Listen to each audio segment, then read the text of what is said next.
I'm Warrant Officer 1 Steve Cass, and as the Warrant Officer of the Naval Service, I'm visiting our sailors to get their thoughts on the top 10 issues facing the Navy today. Morning, gents. Morning, sir. How are we? So, what's going on today then? Today we're going to be conducting routine maintenance on MTLS system, so we'll be carrying out a bridge firing check.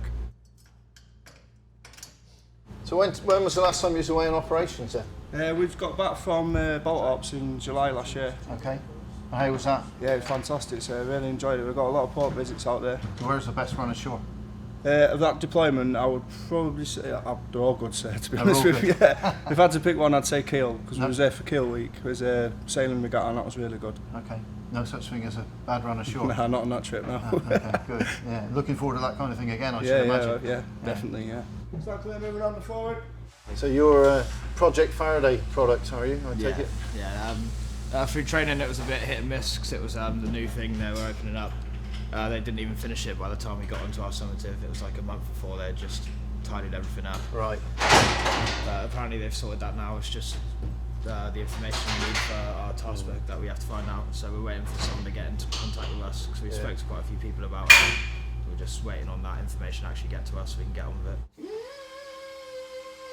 So how much information do you think you get as far as why you're doing what you're doing and what's going on as the demand signal for the Navy doing what they're doing at the moment around the world? Yeah, it's pretty good. So I've used the RN Internet quite a lot. So Yeah. you get the daily news page on there. I don't know if everyone knows it's there, but I find that quite useful. Yeah.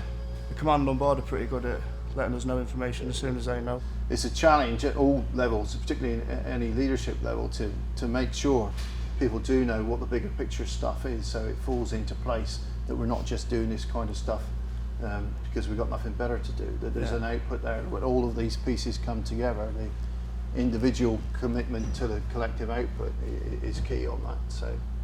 So the chain of command keep you in the loop with what's going on. Yeah, they're good at that on here, yeah. Always. Yeah. Good. Glad to hear it. So if you'd like to fit them, sir. What's your thoughts on the AF, sir? On the AF profile, well, the AF was brought in really because we were doing too much of what we had, so we needed more people or to be doing less. We're trying to get more people through various different means. The floodgates are wide open at Raleigh. We're recruiting plenty of people. We're pushing plenty of people through Raleigh. As you're aware, I'm fairly sure it was busy when you were down there. And things like bringing US Coast Guard non-reciprocal exchange. Have you got some US personnel on here? We've got a Chief and a PO, US Coast Guard on here, yeah. So we're trying to do our best with getting more people, but we still had to sort of take the foot off in certain areas as far as the amount of stuff that we were doing in order to support the main output, such as the Kipian patrols, APT South, APT North, TAPS, FRE, all of that kind of stuff. So a deliberate undermanning to a safe but tolerable degree on the AF ships, so that those that are on operations can be fully populated.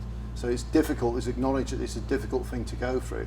It's not a long-term strategy, because once we recovered the manpower to the level that we need to be at, the full strength in all those areas, we can take those measures back again and return to the stuff that you were used to when you started. I mean, how do you find it? It's quite difficult because it feels like we're still doing the same tasks we was doing before, but we've got less manpower, and these ships are old and tired now, and it's getting harder and harder and more difficult to maintain them to the standard required. The shoreside support's pretty weak as well. Yeah. But we've got to make sure that we acknowledge the challenges that you've got, keep pressure on the support organisations to try and support you as best as we can. But part of this as well is to make sure that we're putting people through the Thames, through the required level of training to grow the Navy for the future. The future's bright for the Navy. We're never going to run out of work, and we've got new stuff coming in, but it is difficult at the moment, and we've got to keep our eye on that.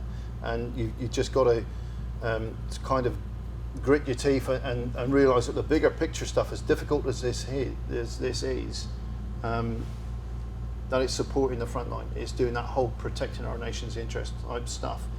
But what's being done now? Because people are getting frustrated now. People are getting fed up now. What's being done about that? It might seem that not enough is being done, or it's not happening quick enough. But on loads of different levels, one level, the fact that I'm here today doing this communication piece because the senior officers care, they want people to be able to engage. and pass the issues and concerns that you've got into the people that can try and make a difference. 9-month deployments are, as bizarre as that sounds, that's designed to improve retention by putting a sizable gap between major deployments after that. Reinvigoration of the divisional system. The divisional system wasn't broke, but it needed a bit of focus on it to make sure that we're holding to account and we're doing the best for our people to manage their careers, give them more of a say in where they're going next. And most ships coming back from deployment now, West Battery will go out and speak to the people on there and talk about where they want to go next, managing their career to give them the choices that they want to have. The My Navily Offer app, basically step by step, it takes you through a series of questions and then comes up with a figure at the end of it which says on top of your wages that you take home each month, these are the other elements that you don't see. So money towards the pension, the sport and AT requirements, the dental care, the medical care. There's lots of bits and pieces there that we take for granted, and it's just trying to remind people of that kind of stuff.